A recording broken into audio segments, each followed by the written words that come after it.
Are we live? We are, and we are live. Hello, my name is Ben Campbell. Welcome to Off the Cuff. This is a live show where I answer viewer submitted questions and talk about things related to social matters, dating matters, a little bit of productivity as my speciality as a men's coach. I am joined today by my good friend and former client, Anton Toya. Anton, say hello. Hello, guys.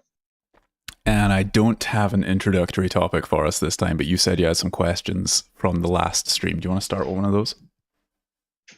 Yeah, I do. So the first one would be, you often talk about the honeymoon phase, and there are some dangerous parts of this, and I would like for you to explain to me what are the dangerous parts of the honeymoon phase, and is it always the same length? For example, if you are dating a person, like if you live with them together in the beginning of a relationship for 2-3 weeks on ends, is it going to be there for shorter than somebody who sees like the other person every once a week and builds it up like this?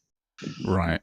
So hold the second part of your question, because I'm not going to be able to keep track of both. But to answer the first part, the honeymoon phase is a colloquial term that people use to talk about the initial stages of a relationship or the initial stages of dating somebody, where your feelings are elevated and you feel very attracted to this person. And people often in this phase, they go, we never fight and like everything's perfect and it's just such a wonderful time and I think they're the one and all of this stuff. It's that wonderful stage at the beginning of most relationships where your emotions are very high and you feel very connected to each other, and it's usually still in a phase where people are still very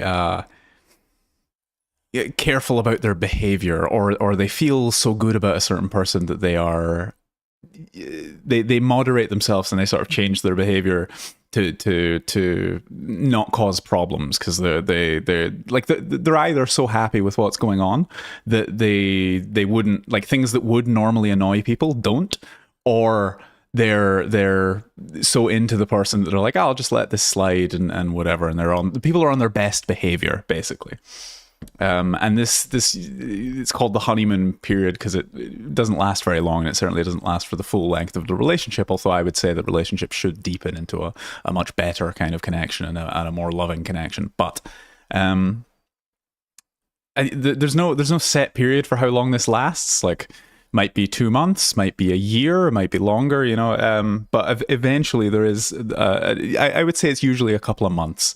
And there comes a point where the feeling, that very strong, lustful feeling that you have for somebody might diminish a little bit and make way for a stronger feeling of like familial love or romantic love or whatever it is. And that's usually when people start fighting and they might start having problems in the relationship because they realize they're not quite as compatible as they should be. So the danger is that you can rush into things and make commitments that you're not quite ready to make with people that aren't quite suitable for you, because the emotional side of you is tricking you into feeling that it is. And I'm not one of these people that's like, oh, love is bullshit and you should just like be totally pragmatic about everything. I think that, emotions in a relationship are incredibly important, and those kinds of strong feelings and strong bonds are part of what makes a relationship good. Like, it is a very emotional experience, but I think you have to balance that with rationality. And I see people all the time, and I've had clients that have had this experience as well, that they will serially get into relationships and then rush into things very quickly because they feel really good, and so they go, this must be good, and they just make their decisions entirely based on their feelings. And then the relationship ends up ending after, or 2 months in or whatever, they start realizing, I'm not quite as compatible as I thought. And then they're stuck in a relationship because maybe they're the kind of person that, once you've made a commitment, you want to stick with it, or they've gotten into something and then they don't want to be single again, and so they're sticking around because it's comfortable or whatever. But whatever the case, the feelings diminish a little bit and they start having problems with their partner, but they stick around because they don't really want to leave, and it's easier to stay in and be comfortable. And what happens is people end up wasting years of their life in mediocre relationships with a low level of compatibility. And I always say there's 3 factors that make good relationships, and this counts for friendships as well as romantic relationships. And it's chemistry, compatibility, and connection. And compatibility is one of the most important of those factors. So the danger, as you asked, is that you will judge things emotionally and get into relationships and sort of overvalue the honeymoon phase of things and not really be judging how compatible you are because you're clouded by emotion. And this happens to a lot of people. It's happened to me. It's probably happened to you. It happens to everybody. And so what I suggest is that you date people casually for at least the first 3 to 6 months of dating them. And most people that I've met that have had the experience of what I'm talking about and been burned by the honeymoon period will be perfectly fine with you telling them that. Like, even if you find someone amazing, you're like, hey, let's just take it really slowly for 3 months and not make any sort of strong commitments. Most reasonable people are perfectly fine with that, and they'll be understanding. Yeah, does that answer the first part? It does. And with being taking it super slowly in the first 3 months, how do you exactly see that way? Is it like seeing each other like only once a week, or no sleepovers? Or I would say 3 to 6, and I'm of the opinion that even in casual relationships, like things that you don't see going anywhere, it's still perfectly fine to have sleepovers. It's still perfectly fine to like hold hands in public or whatever. Like there's a certain level of intimacy and affection in these things. But it does cross the line into sort of like situationships, and you can get into lots of complicated situations. So I think that is up to the individual. Like, I've worked with other people in this industry in the past that have said that it's like no sleepovers, no this, no that, and it's like, yeah, but you're having casual relationships and you're married, so you're getting all of that from your wife. And I don't think there's anything wrong with getting your needs met in a healthy way, as long as you are perfectly honest. And the best casual relationships that I've had are ones where it's like there's a good emotional connection, but there is something about the other person, and this works both ways. Like, they see something in me and I see something in them that disqualifies them from being something serious. So I have a post in the community. Might be one of the free ones, I'm not sure, but it's called Know What You Want. And it's all about basically going through the process of casual dating and figuring out exactly what you want from your future partner or from whoever you want to settle down, from whatever relationship you want to have in the future, so that you have a very clear idea in your head of what it is that you're actually going after, so that you can filter people. And the level of compatibility required to be like a serious thing is far greater than the level of compatibility required to hold a good casual relationship together. So the best casual relationships, as I say, are the ones where there are some deal breakers, but you just keep things together. And so during the honeymoon phase, like for example, I think it's perfectly fine to date other people. I mean, it depends on what kind of agreements that you made. The most important thing is that you're just not rushing into anything or making strong commitments without fully knowing a person first, and without giving it at least 3 months. And I would honestly say 6. And there have been plenty, like I'm a very emotional person, believe it or not, even though I'm saying all of this, and I fall for people quite easily. And I've had plenty of situations where I've been like, I think I'm in love. And then I'm like, okay, let me just give it another few months. And then that feeling completely goes away. And what I've noticed as well is that in most of my casual relationships, one of 3 things will happen. Either it will deepen into something serious, which is rare, but because I have high standards and I tend to date people with high standards as well, or it'll fizzle out, like the feelings will go away, and then we'll either become good friends, and I have quite a few friends that I have dated in the past that are now just good female friends of mine, or you'll just part ways and be like, well, and that's usually what happens. Like, you have a good thing for a few months, and then one of you moves, or one of you gets into a serious relationship, or just something gets in the way, and then it quits amicably. And there's always a little bit of like loss involved in that, but if you're doing things in a healthy way and you're capable of dealing with negative experiences like that, you can view that as a healthy consequence of having had something good, and you can get all of your needs met in a healthy way without fucking people over, or without causing damage to yourself or other people. Did I stray? I think I might have strayed away from your question there. Did I answer it? Yeah, you did answer it. And then on to the part 2, which was basically, can you speed up the honeymoon process? For example, by staying with each other, or like living together for like 2 or 3 weeks in the beginning of a relationship to get more used to each other, and also show your less good side in a way, because you will be messy, you will have some more arguments that way. Is there a way to speed it up, basically? You probably could. I wouldn't recommend that. Like, moving in the early stages of a relationship is a really great way to kill a relationship. So yeah, that does work. But it's probably not a good idea. Like, it's better to not rush into things, because what's more likely to happen is that you just end up in a situation that you feel trapped in, or it's just not healthy, not good for you. I do say to people that it's advisable that you try not to quote unquote be on your best behavior. And I think we talked about this before. Like I will fart in front of dates. I'll just like walk around naked, scratching my balls, whatever. I don't care. I'll take a shit at a first date's house. Like these are all normal human things, and I don't believe in hiding any part of myself from people. I'm nice. I'm friendly. I'm direct. I'm whatever. But I don't pretend to be anything that I'm not, and I don't try and present a greater image of myself to people during the early stages. And that is one of the problems with the honeymoon phase, is that people tend to do that. They tend to be on their best behavior, and they'll be like, if you're not the kind of person that pulls out people's chairs at restaurants and like holds doors for them normally, don't be doing that on the first few dates, you know? And also, yeah, be honest about yourself and what you want so that people can filter better. But regardless, if you have a strong not connection, if you have a strong sense of chemistry with somebody, that's going to be there regardless of how you are. And even if you're not on your best behavior, quote unquote, and you're doing things that might annoy the other person in the future, they're still more likely to look past it whilst they're in that good feeling phase. And I have heard of people that say that lasts forever in their relationships, and that's a wonderful, beautiful thing. But for most people, that's not really the case. And I honestly, from people, from serious relationships that I've had, and from speaking to people that have had like lifelong relationships, that sense of love and care is more of a choice than it is something that just keeps happening. Like that honeymoon phase, they say it lasts forever, but I think really what's happening is it's evolving into something different. And I think that love is something that exists within every person, and it's certain people just bring it out of you. Like it's something that is you, but people treat it as like, oh, I love this person. It's like, no, that person brings out the feeling of love in you. And so if you can continuously choose to make that decision, you can keep a relationship together even when things are bad.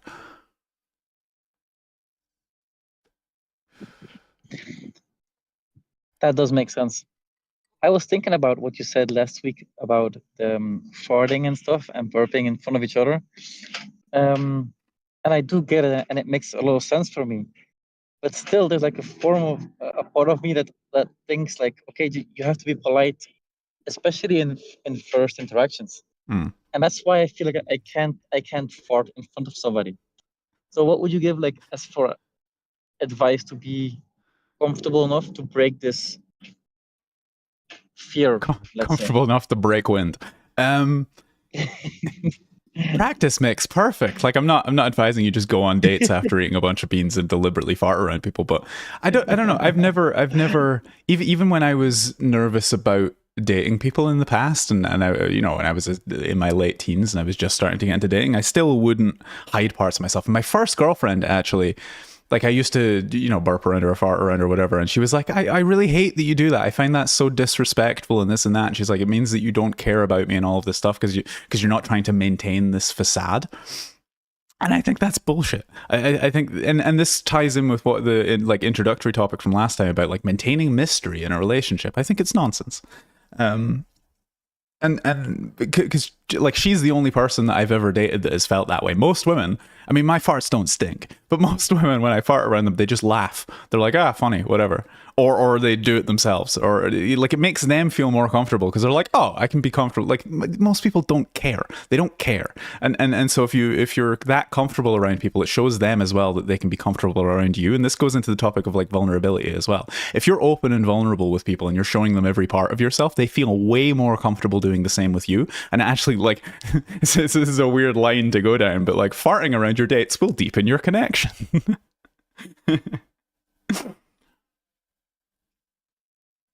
Or they'll think you're a slob and a pig, which is like whatever. But most people are not like that, and anyone that is like that, anyone that thinks like that, I don't want to date.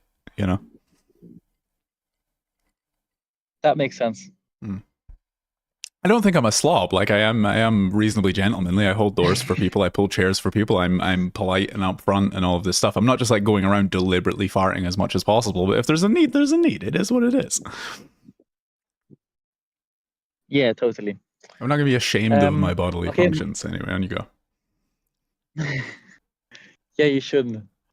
Like, if it's something that I do around my best friends, then I should be able to do it around my date. So Exactly.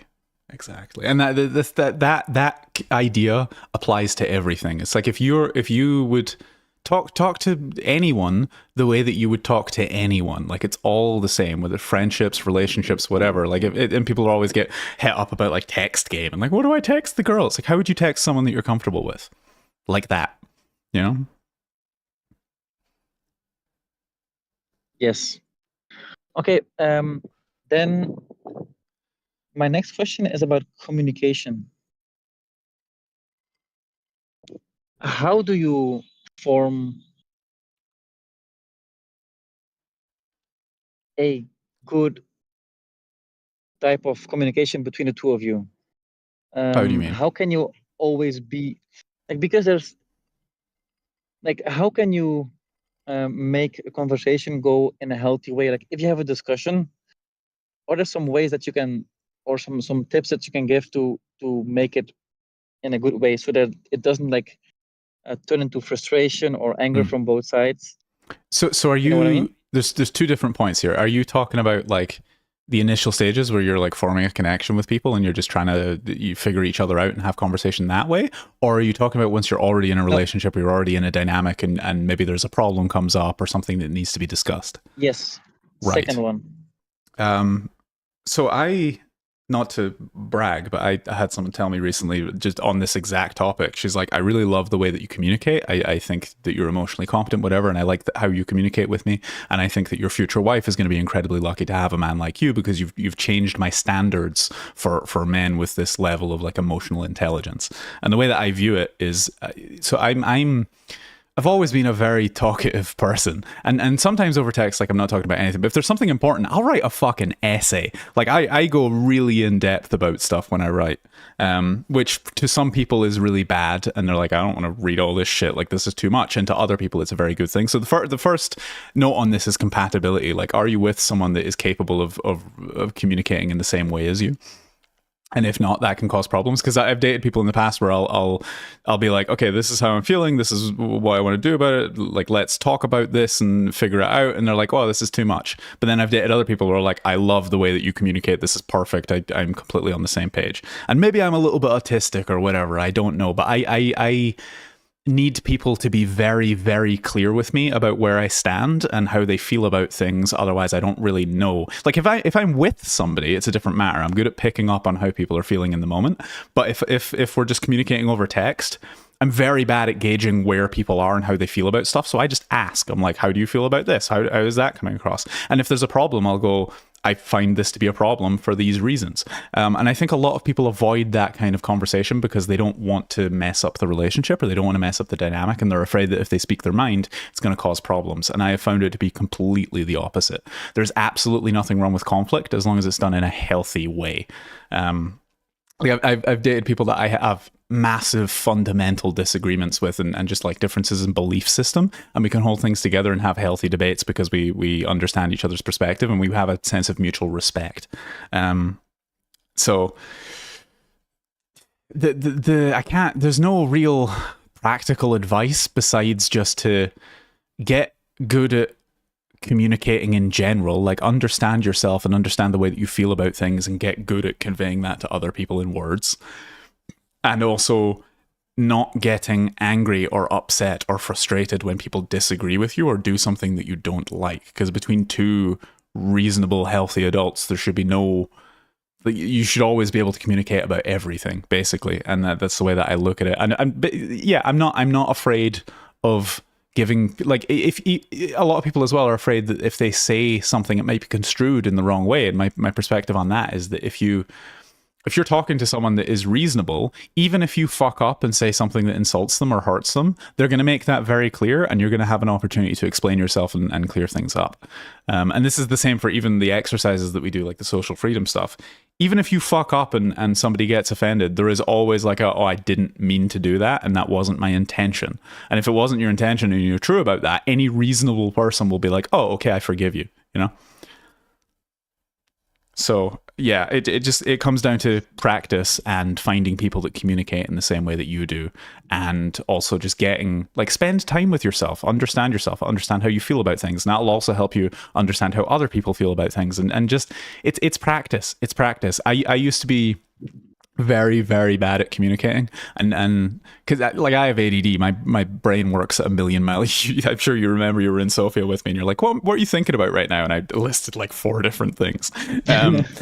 But it's So my brain's going a million fucking miles an hour most of the time. It's either doing that or it's doing nothing at all, and the dichotomy is really frustrating. But I used to have a hard time when I was younger communicating because I was thinking faster than my tongue could keep up with, and I'd just get frustrated and distracted, and I didn't really understand myself properly, and I would go into not panic attacks, but like little emotional fits because I was like, I really want to say something, but I don't know how to get the words out. And it comes from practice. Like sit with yourself, understand the way that you feel about things, interrogate the way that you feel about things, and become emotionally competent and emotionally intelligent.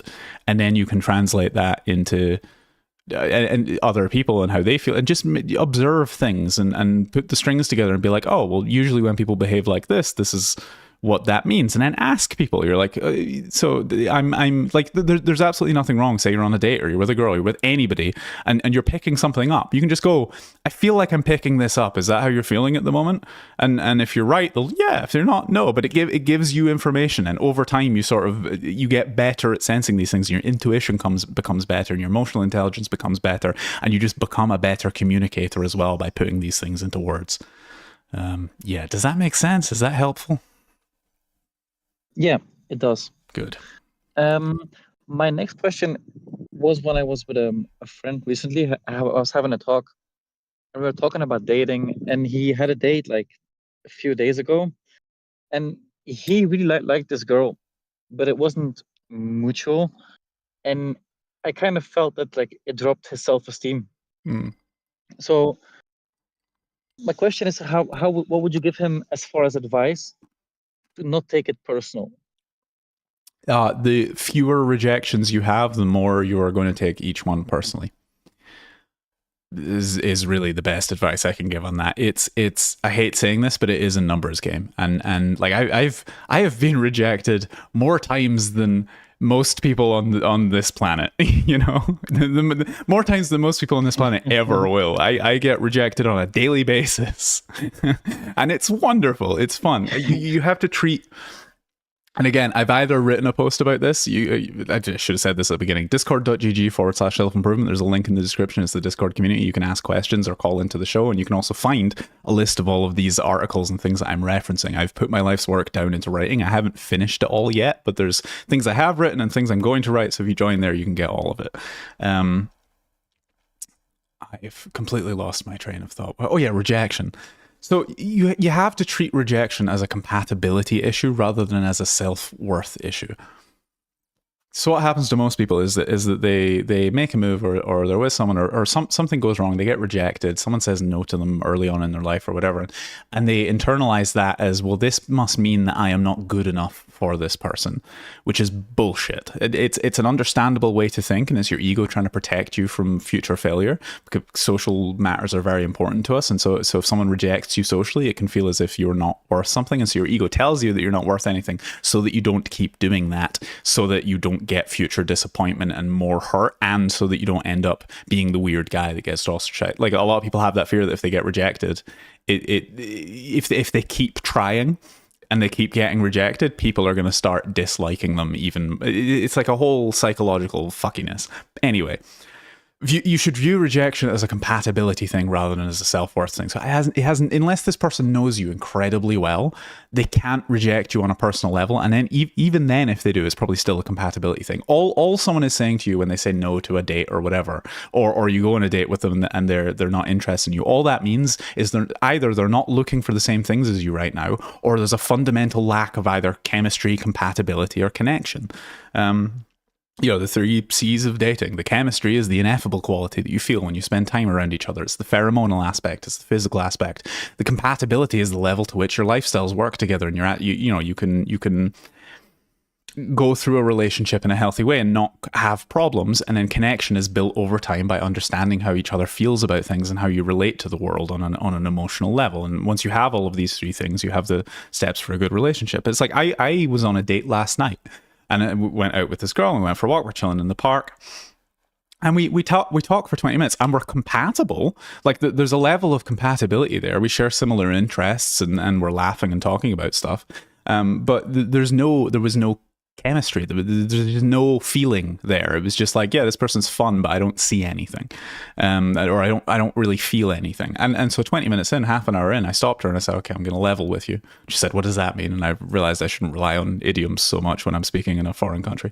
So I explained what that means. I'm like, okay, I'm going to be honest with you. I'm enjoying this conversation. I think you're a cool person, but I just don't feel any chemistry between us. And she went, yeah, I feel exactly the same. And I'm so relieved that you said this. And that's how it's going to go most of the time. Like if there's no chemistry, generally it's both of you. But even had she, and she's like, thank you so much for saying, even if she had a feeling towards me saying that to her and being honest with her, you can't, like, if you're not feeling it, that's a completely ineffable thing that's without your control most of the time. And so for me, I'm not thinking like, oh, she's not worth anything or anything. I'm just, there's nothing here, you know? And there's definitely people for who, like, she was an attractive girl. There's definitely people for whom she is a good fit for, and vice versa. But we don't want to waste any of more of each other's time. So I just said that, and then we both went home. We had a little hug to say goodbye. The day ended, and it ended on fantastic terms. And that's how it goes 99 times out of 100. I have had one or two occasions where I've said that to somebody and they got really upset. But again, that's a reflection of their internal self-worth and not how things actually are. And I would suggest that to your friend, it's exactly the same. It's a self-worth issue. It's not an objective measure of his worth. And to get over that, get rejected more. Because if you say you go and you talk to 100 people or you date 100 people or whatever, if 90% of them reject you, but then the other 10 are like, oh, you're a really great person, you don't care about all of the rejection. So usually when people are taking rejection very personally, what it means is they just don't have a large enough sample size. And like all the people that take rejection very personally are the people that have been rejected like 10 times in their life, you know? Yeah, this was so like me in the beginning. Like the first times I got rejected on, like when I approached somebody, it was like, ooh. But then like after like 5, 6, I was like, this is a good thing. I see it like as a healthy thing, rejection. It is a healthy thing because like you don't want people who aren't compatible with you to be saying yes to you, because you'll just, and again, I have another post about this. It's called the traffic light system. As you should sort people, whether it's friendships, dating, whatever, you should sort people into 3 categories of compatibility. And it's red light, green light, amber light, or like a traffic light, like red, orange, green. The red light people are all the people that are like, nah, whatever. They're not interested. And the green people are all the people that are like, fuck yeah, this is cool. And there's a spark and there's chemistry and all of this stuff. All of the people in the middle, the amber people or the orange people or the gray people, if you want, like whatever system you want to use, those are the people that are really dangerous, because those are the ones that you're like, this, like, maybe there's something here, right? And those are all the people that are going to waste so much of your time. Like people, it's like a sunk cost fallacy thing. People are like, well, you know, yeah, it might take me 3 months of dating this person to actually get anywhere with them, but like maybe it'll go somewhere amazing, and it sometimes does. Like I've had good relationships and good dynamics with people that were in that area, but it's like it's a matter of abundance. It's a matter of thinking about it in terms of compatibility. Like for every 10 amber zone people that you try and make things work with, 9 of them are going to waste your fucking time and just leave you in a worse situation than when you started. You're better just filtering all of those people out and only going for the people that are like, fuck yeah, this is really cool, you know? And it's a hard thing for a lot of people to wrap their head around, because they're like, well, what if? It's like that is a scarcity mentality. That is a mentality of lack. That's a mentality of, oh, I should just work to make things happen. I mean, you should work to make things happen, but not within individual dynamics, but on a greater scale. Because there's always going to be people out there that are highly compatible, and right off the bat, things are going to work. And I advocate that those are the only people that you should really care about trying with. Because you're just going to get yourself into like, for you know, would you rather have 10 of those orange people that are going to waste a shitload of your time and then one of them turns into green, or would you rather just find the one green person off the bat? Of course. Makes and in that post, like, I go into greater detail about this. Again, discord.gg/self-improvement. There's a link in the description. You can find that post in there, which talks about this in greater detail, as well as other things to do with approaching people in a good, positive, healthy way, and some mindsets to go into things with, and how to deal with rejection, and the traffic light system that I just mentioned, and all of that stuff is in there. And Sorry, even Anton, if like two red people meet up and they have like both a scarcity mindset, then they will find only like 3 months down the ladder that it was like not meant to be. And that's basically a waste of time. Yeah, the red zone people don't, it's like, those are the people that are like just completely turned off the bat, so that never works. But if like orange, that happens a lot. I would say that is most people's relationships. Most people are going through life dating middle of the road connections that aren't fully compatible, and they're just trying to make things work against all odds, and it's not a good way to do things. Oh, someone's been talking in the chat. I almost missed that. What do you think about cold approaching and it being what do you think about cold approaching and the idea that it is you attempting to make like out from thin air? The wording of this is a bit fucked up, but I think I understand what you're saying. What do you think about cold approaching and it being you attempting to make like out from thin air and people suggesting not to do it and actually being near them for a -1 good time before actually dating anyone? Oh, love out of thin air. All right, I'm going to be frank with you guys. The way that you've structured this, I can't really wrap my head around it. But I think I get what you're saying. I think what you're asking is, but yeah, what do you think about cold approaching? People saying that you shouldn't cold approach, basically. Okay, I understand what you're saying. So there's this concept that cold approaching people is bad, and that you should spend some time around someone before flirting with them, before expressing interest in them, so that you can like get a little bit comfortable with each other first, because you might upset people, or you might, go out and put some negativity out there by just walking around and being like, hey, you're really cute, you want to get coffee? And a lot of people advocate against doing that for several reasons. One of them being that it's like an awkward, weird thing to do in public, and you might make people uncomfortable. The other, that it's like you're going to get rejected, whatever, and it's creepy and it's aggressive and it's all of these things. And I have posts, again, they're free posts. If you go to discord.gg/self-improvement, you go to the free stuff section. There is why you should make approaches and how to make a good approach. And the why you should make approaches goes over all of the stuff, but I'm going to summarize it here. So pretty much every fear that we have of making approaches, or every idea that we have that it's going to be a negative thing. Yeah, he's saying, sorry, English isn't my first language. It's perfectly fine, man. I think I got the meaning of your question, but correct me if I'm wrong. And I appreciate you chatting. Anyway, it keeps things active. All of the reasons that we come up with and the justifications we come up with for not quote unquote cold approaching, or just approaching people, like just going and talking to strangers that you find attractive, basically, they all come from ego and fear. So they all come from this idea that if you do this, something bad is going to happen. And all of the people that tell you not to do it are people that don't do it themselves. So they have no experience whatsoever, and they're making assumptions about the world based on their own fear, right? Like all of the people that will say, no, don't go approach that person, are people that do not make approaches, and they don't want you to, because they're afraid to do it. And if you're doing something that they're afraid of and you're being successful, that makes them feel bad, because they're afraid and they don't want it to be true that doing this is something healthy and natural and normal, because if that were the case, the only thing that's holding them back is fear, and that makes them feel bad about themselves. I've made thousands of approaches in my life. Anton's probably, I don't know, at least 100 or something like that. He's made dozens, right?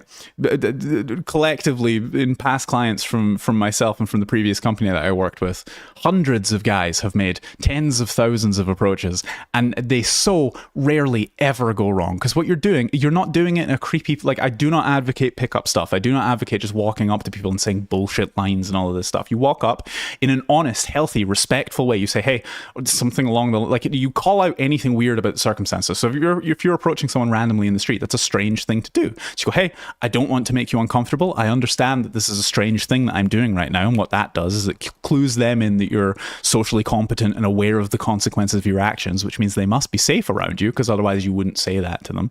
And then, compliment them on something about it's better if it's something unique to them. Like, you can just say, like, oh, you're cute, or you're this or that, but it's better that it's like, you have very striking eyes that are drawing me in, or I like the way that you walk. It's a very confident thing and I find that attractive. Like, you have a very feminine energy, for example. And, you know, are you single? And just get straight to the fucking point, because there's so many occasions where you'll end up talking to somebody for ages, and this is what most people advocate for. It's like, oh, get comfortable with them first. Again, it's just fear. They're afraid to put their intentions out on the table in case they get rejected. Going back to the thing about rejection, because they feel like rejection is a personal thing that has to do with their self-worth. It's all fear and ego. So you walk up, you use a pre-frame, as I call it, the thing that calls out all of the implications. You give a honest compliment that's not just like a canned bullshit line, like a genuine thing that you're observing about this person that makes you attracted to them, because there's some reason you're attracted to them, right? And then you ask them straight to the point, are you single? Have you got time to flirt for 5 minutes? Do you have a boyfriend? With anything along those lines? And so you've gone up, you've given them a compliment, you've stated you in an honest, polite, friendly, non-threatening way, you've put your balls on the table and you've said, this is exactly what I want. Are you interested? And then it's in their court to either accept or reject you. And 9 times out of 10, what happens is either they've got a boyfriend or they're not interested or whatever. But in almost all of these cases, what happens is these people will go, thank you so much for doing this. You've just made my entire day. That's such an amazing compliment. I wish more guys were doing this. And that's my experience. That's Anton's experience. That's all of my clients' experiences. That's usually what happens. Very, very rarely someone gets upset with you. And even if they do, they don't. You're doing it in such a non-threatening way that they're just like, no, fuck off, right? And they just move on with their day. If you're out in public, there is some expectation that you're going to interact with other people. And you might come across people that are like, in very rare circumstances, people that are very socially anxious or they feel threatened by it or whatever. And going back to the thing that I said earlier about... you know, even if you do fuck up, there's always room to make things better. You just go, like, I've walked up to people before and they've gone, oh my God, and I've scared them, right? And I just go, I'm really sorry, I didn't mean to scare you. And then they'll go, oh, it's okay, it's fine. Wow, you scared me, right? Because sometimes that does happen. But there's always a way to fix things. And if there isn't, that person is the asshole. That person is the unreasonable one. Like if you walk up to somebody and they take offense to something that you're doing and you apologize and go, I'm sorry, that wasn't my intention. Let me leave you alone. And they go, fuck you, you're a horrible person. They're the asshole, right? And so all of this stuff collectively, like by doing this, 9 times out of 10, you're just going to come across, or 8 times out of 98 times out of 100, or 90 times out of 100, or whatever the ratio is, you're going to meet people that are not interested or not available, but very appreciative of what you're doing. Then a few times out of the remaining 10, you're going to meet people that like maybe 2 times out of 100, you're going to meet someone that's like offended by what you're doing, in which case, fuck those people, right? Because if 90% of people are totally cool with it and 2% are not, it's the 2% that are wrong, right? And then the other 8 will be like, yeah, fuck yeah, this is amazing. Let's go get a drink. Let's go get a coffee. Yes, I'd love to get to know you better. And then you end up in relationships and with far better people than you. Like I fully advocate approaching, and I say it's the best way to get dates. It's objectively the best way to get dates. Get the fuck off of Tinder and Bumble and all. And again, I have another free post about why Tinder is a terrible, horrible thing that will ruin your self-worth and not actually get you any dates. Yeah, so I'm rambling, but I hope that answers your question. I have posts that go into all of this stuff in greater detail, but I adamantly defend my position that cold approaching is a wonderful thing to do, as long as you're not doing it in a creepy pickup way and you're being honest and upfront and non-threatening with people. And I teach people how to do exactly that. Yar. I can affirm that I never had like a bad interaction on the street from it's doing so this. rare. It's so rare. I've had maybe 2 or 3. Fear. Yeah. Yeah, it's everybody's main fear. It's your ego. Basically, your ego doesn't want you to step outside of your status quo. That little voice in your head, that thing that you think of as you, doesn't want you to do anything out of the ordinary because it's afraid that if you do, something bad will happen to you. And so it will come up with reasons and justifications as to why you shouldn't do that. And it does this with everything. Anytime you try to change something about yourself or change something about your behavior, a little voice will pop up and give you wonderfully reasonable, like seemingly reasonable explanations as to why you shouldn't. And it's always bullshit. You gotta take control of that voice and realize that it's just fear and ego and nonsense. So if you're still in the chat, just tell me. I hope that answers your question. You can tell me if it did or if you have any follow-ups. And Anton's had, like, I as I say, I've probably approached thousands of people, and I've had, I can remember maybe 2 or 3 times it went really badly, and you know, I'm still alive. Like nothing bad actually happened. It was just that a person confronted me and said that I'm an asshole, and I can live with that. because I know that what I'm doing is not objectively wrong, because most people are totally fine with it and in fact encourage it. Like I put a video out on the main channel, so if you, I mean, I'm not streaming on Rumble anymore, so if you're watching this on YouTube, if you just go to the channel, it's called The Problem with Pickup, and at the end of that, those 2 posts that I talked about, why you should make approaches and how to make a good approach, I gave them to a bunch of women and I asked them to give feedback on it, and all of them came back and they're like, I wish more men were doing this, people really need to listen to this advice, this is an amazing way to do things. Yes, like all of like I tell my friends, I've told my mother, she's actually in the video, she gave me some feedback. Every single person I've ever met, I've told them what I do. I've never had a negative response. People are always like, wow, I wish more people were doing this. That's such a wonderful thing that you're doing, because the dating economy, quote unquote, I hate using that term, but it is what it is. Like, the dating scene is completely fucked and backwards, and men aren't being men anymore. They're not taking the initiative. They're not going out and meeting people. And women want to be approached. They want to be approached, but they want to be approached by good men with good intentions and not assholes doing pickup bullshit or people with ego problems or whatever, you know? Yeah. It's my 2 cents. Pardon the question, like creating love out of thin air. I think the person in question has like or watch some videos on pickup, because I wouldn't see like this creating love out of thin air.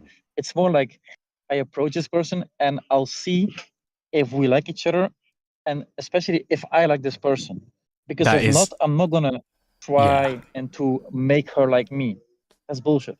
That is a very, very good point. When you're making approaches, when you're talking to people, you're making friends, relationships, whatever, you should view everything through the lens of compatibility. You are never trying to make people like you. You are never trying to get something from people. The point is the process, not necessarily, like, focus on the outcome, but don't focus on the outcome with individual people. Just understand that if you do the work, you will get results that you are happy with, but never go into interactions like, I'm going to make this person like me, because that's what leads to the pickup stuff, where it's like ego-driven, insecure bullshit, where they're like, if I come up with a formula, I can make every girl's panties wet by saying these 4 words and using dark psychology hacks. You know, it's bullshit. It's bullshit. It's nonsense. And it does work, but it works on people that are insecure enough to be played games with, or people that know you're playing games and they're playing games as well. Like, every pickup guy I know, they get laid, but they have really bad experiences and terrible relationships because they're acting in a way that brings those kinds of people into their life. So that's a very good point. You're not creating love out of thin air. You are approaching people in order to gauge, like, you're being curious. You're trying to get to know people. You're trying to meet people, so that in the aggregate, in like the mass, like you approach 100 people, on the aggregate, you are looking for people that are compatible with you. And again, I go over all of this in these posts. I tell you how to do this in a healthy and honest way. You are not trying to make people like you, and you're not trying to get a specific result from any individual person, and going into it with that mindset will ruin your chances of success. Yeah. Thank you, Anton, for noticing that. It's very astute. No problem. And it's such a self-destructive mindset. Yeah. Like, if you think about it, I have to make people like me. Yeah, it's an insecure mindset. It's I need to seek validation from people and get the results that I want, because otherwise there's something wrong. Which is nonsense. Like, if you're comfortable with yourself, you know that there are people out there that are going to like you, and so you stop making it your job to make people like you, and you start making it your job to find those people. Exactly. And when you look at those pickup guys, they are like so unclear with their intention in the beginning to just not get rejected, and it's like, yeah, keep up the mystery and pretend to be, but they're like that. They're like that because they have nothing to offer. Like, the people that practice these things, they don't have actual shit going on in their lives, and so they have this belief that they're not good enough, because quite often, like, it's not that they're not capable of being good enough, but they're not that person. They've gone down the route of subversion and manipulation, and so their mindset is, well, I need to trick people, and I need to pretend to be something that I'm not. And so they maintain mystery and they maintain ego, and they use the games because they don't feel good enough on their own, which is really fucked up. And it makes me very sad as well, because I recognize that a lot of these people, they're not bad people. They're people with deep insecurities that have never gone through the process of fixing them, that have self-worth issues, and then turn to this like insidious, fucked up mindset that preys upon it and ends up locking them further into their insecurities. Because, like, if you, and I talked about this in that video, if you are putting on a mask to interact with people, and that mask starts working, subconsciously that just reaffirms the idea that you're not good enough. And so you're like, well, who I was before wasn't getting results, and now I'm pretending to be someone else, and I am. That it must mean that it's true that who I am is not actually good enough. And then so they get locked, maybe they get a girlfriend or whatever, and then they have to keep pretending to be this person that they're not in order to keep it up. And it like traps them in their own insecurities, which is just a horrible way to live. Like, God forbid this person ever finds out who I actually am, because they wouldn't love me, you know? It's really, really sad, and I empathize with these people. And that's part of the reason I do this job, is because I care about people like that. I want them to actually get over their shit and be happy and get the results that they deserve. Like I've said this a few times, but the tagline for my company is, "You deserve a life filled with connection," because you do. You're a human being with needs, and everybody is capable of fulfilling them. Yeah. And when they like approach those people on the streets, they have such like an unauthentic vibe. And you can smell them a mile away. I can see it from miles away now. Yeah, I've talked about this before, but I had a boot camp in Kiev, and there was another guy that's in like the pickup industry, and he had 4 or 5 clients there with him. It was him and a couple of coaches. Like the pickup guys always do so well because they present such an inauthentic image that it's like it's easier for people to believe than like you actually have to do hard work. It's like, no, you can just pretend, and people are like, oh, I like to pretend, you know. And yeah, so we were in Kiev, and the client that I think I talked about this last week, but I'm going to repeat it anyway. The one of the 2 clients that I had at the time, he had considered going. He was like, oh, both of these people are in Kiev this weekend. Who am I going to pick? And he ended up picking me over the other guy, which is good. And then, but his friend went with the other guy, and then they compared afterwards. And he's like, "Thank you so much. I am so glad I went on your course and not the other one, because it's like you're teaching me how to actually be confident and actually connect with people. He's teaching you how to fake confidence and like build a pseudo sense. Like, it's seduction. It's not attraction. It's not compatibility. It's seduction. And so you're seducing people, which implies that you're using techniques in order to get into people's pants. And yeah, we were walking around, and every time one of these guys popped up, you could see them a mile away. Like they gave off this energy of like fake like they're all walking around like this, like, yeah, I'm the man, and I'm totally not insecure, and I'm gonna fuck some bitches, yeah, you know. And you can see those kinds of people from miles away, though, that like fake macho, fake confidence, fake masculinity. It's very, very obvious. Yeah.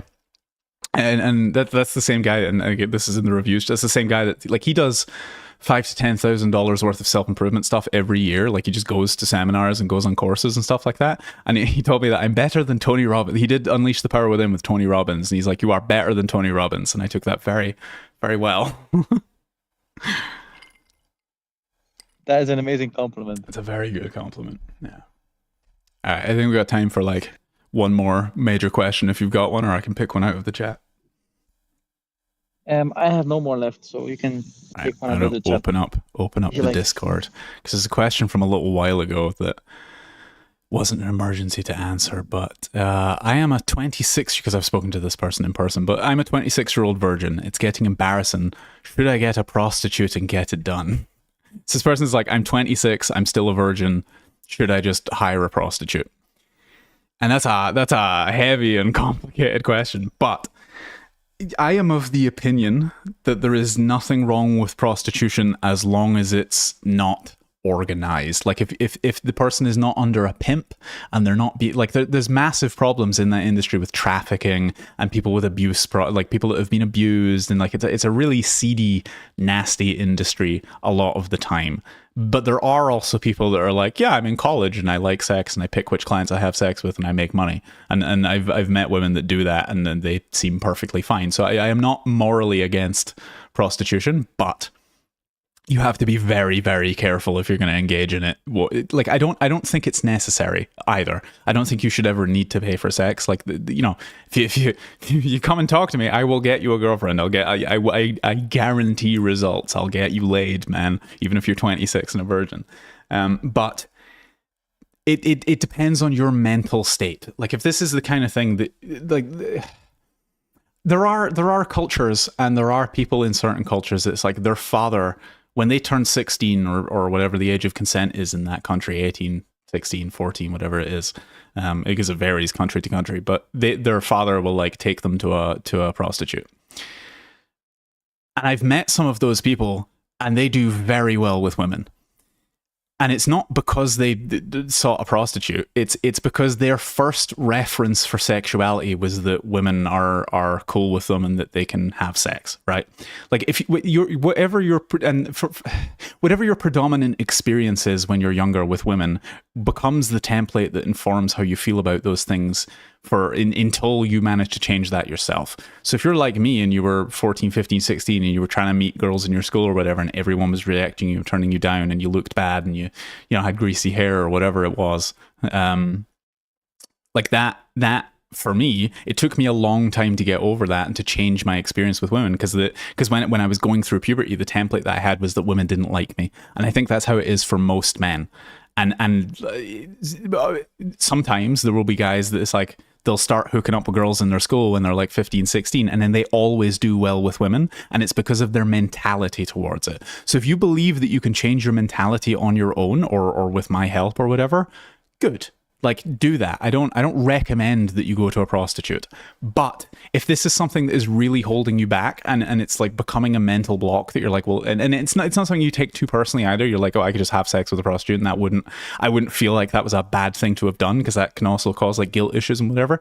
If doing this will fix that part of you that is thinking, well, I'm 26 and I'm a virgin, so anyone I date from that point forward, that's going to be a problem and a sticking point, fucking go for it. Like, why not? But do it in like a healthy way and use a condom and find someone that's like, don't go to like a seedy fucking, like, go to Amsterdam or something where most of them are freelancers and they've come in, they're making good money. Because it can, like, I've seen it happen to guys where they do that and then suddenly things start working for them because they've gotten over that massive mental resistance of being a virgin, right? Or of not having attention from women or whatever. Because if that's informing your template for everything else, it can fuck you up. So it's a complicated question. I can't answer that for you or recommend either way. It really depends on you and your mentality and how you feel about those things, and whether or not you think this, like, just getting it out of the way would help you. Because if that's like a major mental roadblock, then yeah, go for it. But if you think that, like, if you trust me, like, I would much rather that rather than paying 300 euros to a prostitute, you pay 100 euros a month for my advice and I'll get you laid, you know? It's so much better with, like, 3 months with me or 10 minutes with a prostitute. Like, pick one, you know? Yeah, I don't know. I hope that answers that question. There's another question in the chat. Do you think the majority of the relationship problems is like a first world problem? Like where I'm from, being 26 and being a virgin, never having a girlfriend is totally normal. Yeah, also it is affected by your environment. Like if you're, I don't know where this person's from, but if like you're in India and you're in your 20s, it's like, you probably, like most, I reckon, I don't know, I'm not really familiar with the culture, but I've heard things like a lot of people will not have been laid at that point, or they'll be saving themselves for marriage, for example. Like if you're in a Muslim culture or whatever, and you're saving yourself for marriage, and maybe your parents are arranging a marriage for you. And that, a lot of people are against that, but arranged marriages have a really high success rate. And I think it's because if the parent knows you really well and you actually have a good family dynamic, they are picking someone for you that is highly compatible. So you don't have to go through the whole relationship mess of finding compatible people, because they're picking people that are compatible because they know you very well. And so a lot of arranged marriages do work. And again, it also comes down to like the illusion of choice and the paradox of choice. It's like the less options you feel you have, the more likely you are to try and make it work with one, which I wouldn't advise for most people in the West, just because how our dating scene works. But it works for people in the East, and I have no objection to that. It's not my culture. I don't really care. I don't want to be a part of arranged marriage, but I don't have a problem with it. He says, yeah, I'm from India. I only know 2 or 3 people who are in love marriages. So most of the people he knows are in arranged marriages. Are those people in arranged marriages happy? It's maybe like a 30-second delay, but we'll find out. Like, do they seem to have good relationships? Are things working out for them? Like, it's a difference in culture, and I don't have anything wrong with it. I give advice from a Western perspective for Western people engaging in Western dating. So.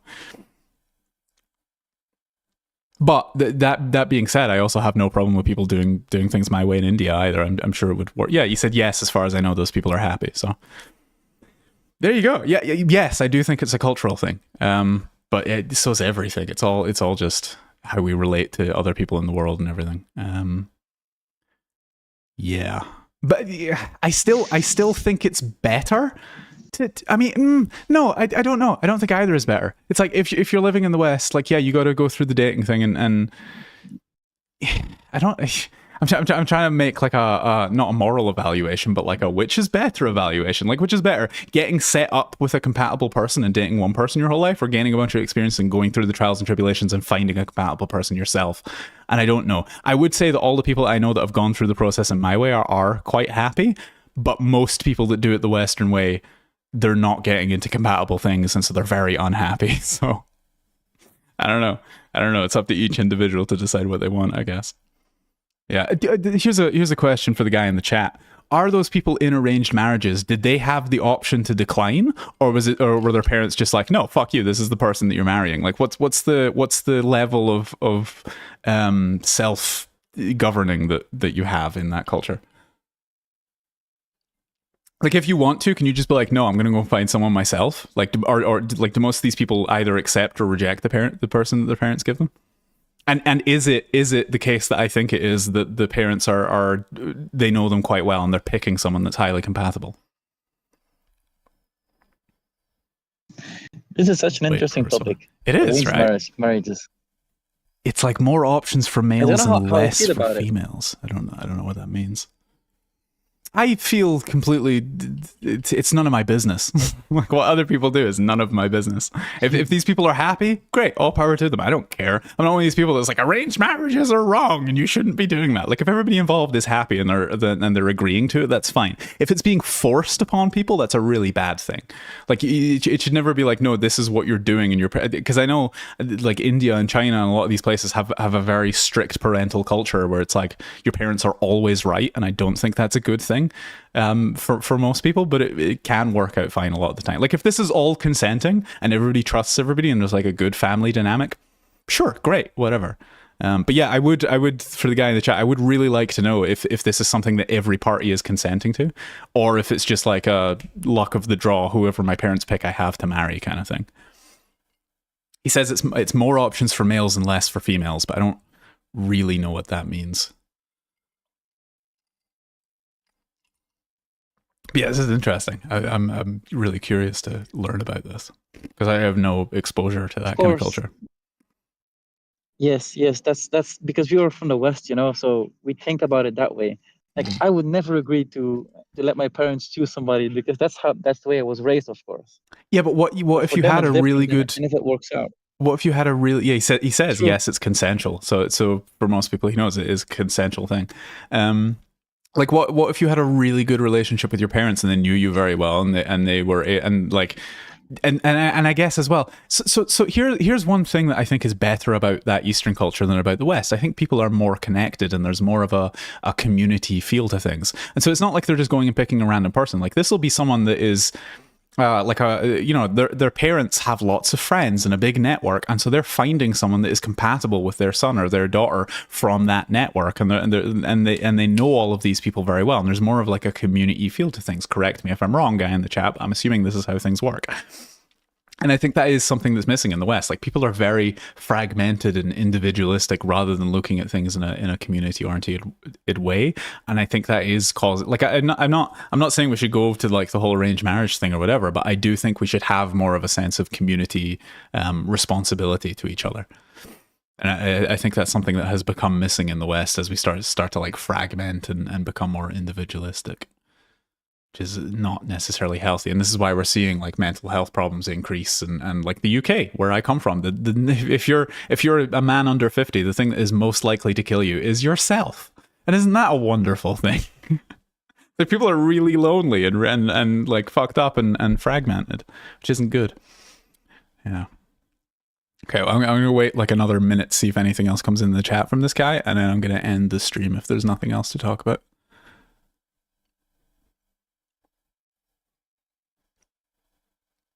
Because we've done an hour, and I think it was a good hour. I think things went well. So I'll start wrapping up just in case. I have been Ben. Thank you for tuning in. Anybody who's watching this, if you go to discord.gg/self-improvement, you can see all the posts. You can post a question for this as well. Oh, he says, mostly the guy and his family goes to the female's house to meet them, and after both parties either cancel or hit it off. Okay, so you get like multiple tries at this as well. That's pretty cool. So they basically go like, hey, here, we found this person that could potentially be your wife. and you go over and you like have dinner with them or whatever, or have coffee, or I don't know how it works, but the two people get to know each other, and then they're either like, yeah, let's do this, or they're like, no, this isn't the person. So that's cool. So they get an opportunity to like figure each other out. It's not just like, hey, you're getting married tomorrow. Cool. Okay. Yeah, I have no problems with that. I don't think that's a bad thing at all. And it seems like I say, the statistics for arranged marriages are actually really, like, most of them last, and most of the people are actually quite happy. So they're doing something right. I don't know. All right. Yeah. Thank you for tuning in. I'll be back next week at 5 p.m. local to Sofia. Again, if you want to ask a question or call into the stream or submit something to respond to, like I'm open to like watching videos on the stream and responding to those. You can go to discord.gg/self-improvement. Thank you for joining in. Anton, thank you for joining. I think this was a good one. And